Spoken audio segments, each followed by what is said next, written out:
ગઈકાલથી સમગ્ર ભરૂચ જિલ્લામાં ખૂબ ભારે વરસાદ પડી રહ્યો છે. આજે પણ ભારે વરસાદની આગાહી છે.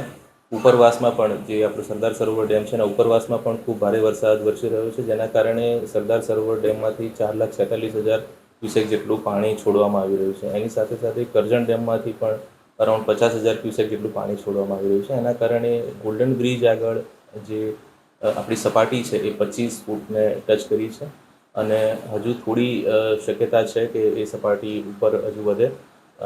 27 ફૂટ સુધી કમ્ફર્ટેબલ સિચ્યુએશનમાં રહી શકીશું આપણે.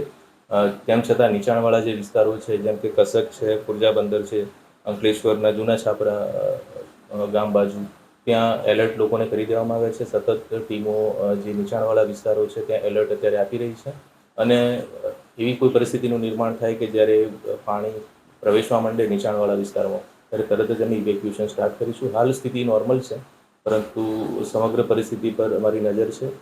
ઇનફ્લો ઉપરવાસમાંથી કેટલો છે, ત્યાંથી આઉટફ્લો કેટલો છે, તમામ વસ્તુઓ પર નજર છે. હાલમાં પરિસ્થિતિ સ્ટેબલ છે. સર, ફોરકાસ્ટ અનુસાર મેક્સિમમ કેટલી સપાટી જઈ શકે છે?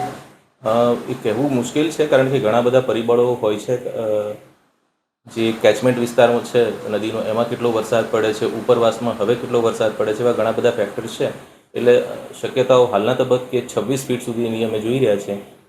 છતાં પણ એ ચોક્કસ આંકડું ના કહી શકાય અને આપણે તમામ તૈયારી રાખવી પડે અને એ બધી તૈયારીઓ અમે કરી રહ્યા છીએ.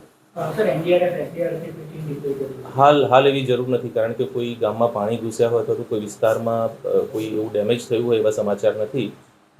પરંતુ જો જરૂર જણાય તો ઇમિજિએટલી આપણે એની રિક્વાયરમેન્ટ મૂકી દઈશું અને તરત જ એની ફાળવણી પણ થઈ જશે.